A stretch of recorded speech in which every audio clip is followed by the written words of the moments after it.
The Promised Land is a beautiful land, filled with mountains, streams, and living things. It's also a land filled with Bible stories. Layer upon layer upon layer that was laid down over time, and each layer has a relationship to the others. In fact, it's so full of stories, Moses directed parents to teach their children, not just when they sat at home, but as they walked along the road. God gave me lots of ways to try to better understand who he was. One of them's nature. Jesus learned stories from the land as a child, and as an adult, he often linked lessons with landscape.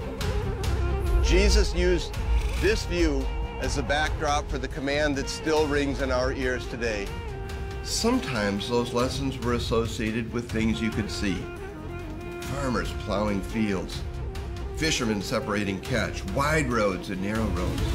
At other times, Jesus associated lessons with things that could not be seen, previous events that had occurred at a teaching location.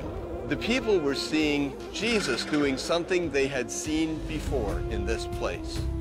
The land still speaks in this way.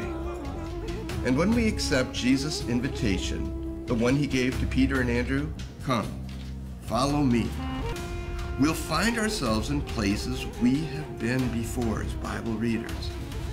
Jesus intentionally takes us to places like this so that we experience a kind of geographic deja vu. A sense that something important happened here before. That's a signal for us to explore how Jesus is building a lesson on the layers of stories beneath our feet.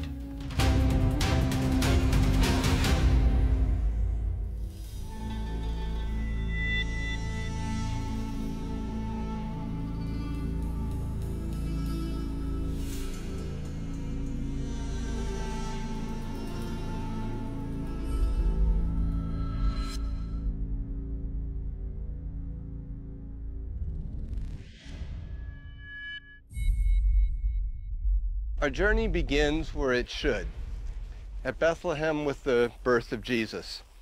It's an excellent place for us to see how history layers on one place on the land, and a very good place for us to see how Old Testament stories influence our understanding of stories from the life of Jesus. Before Jesus was born in Bethlehem, we have Bethlehem stories from the time of the judges, from the time of the kings, and from the time of the prophet Micah.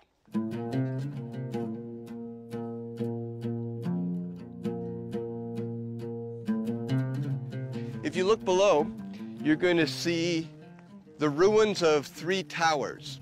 When a family planted its farm field, they wanted to be near it when it was harvest time. So when the crops were ripening, they would actually move their entire family out into the agricultural field away from the village to live in this sort of stone igloo. So there's a symbol of the agriculture that's so intimately connected to Bethlehem. Bethlehem in Hebrew means house of bread or bakery place.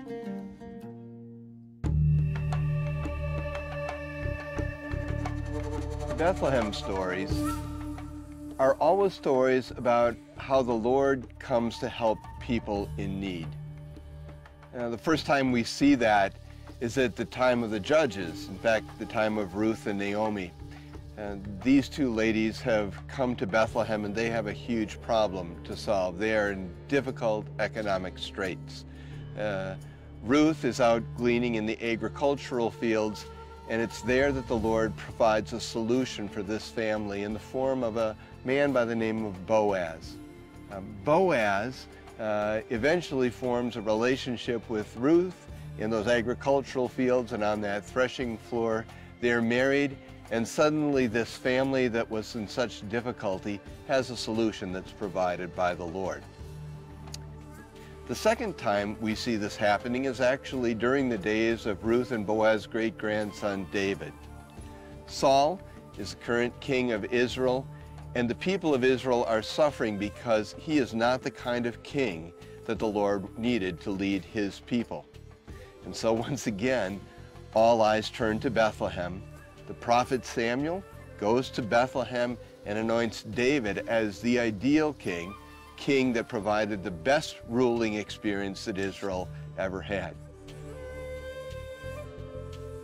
It's no wonder then that when Matthew and Luke tell the story of Jesus' birth, they place the name of Bethlehem, or its equivalent, Town of David, into the story no less than 9 times. The story of Bethlehem that starts in the fields with Ruth and Boaz takes on new meaning in the fields when the angels deliver this incredibly powerful message: the King of Kings and Lord of Lords has come. But the very first words that they speak, in many respects, are the most important and most powerful of that entire Christmas day. Because when the angels came to the shepherds, the very first thing they said to them was, "Fear not." We've heard that language before, only in a different way. The very first words that were spoken by Adam and Eve in the Garden of Eden after their fall into sin were these: "We hid from you, Lord, because we were afraid." And I find it so striking and so powerful that in these fields of Bethlehem, the very first words that the angels speak to the shepherds are these: the meaning of this night, you can stop being afraid, because Bethlehem has delivered the ultimate solution.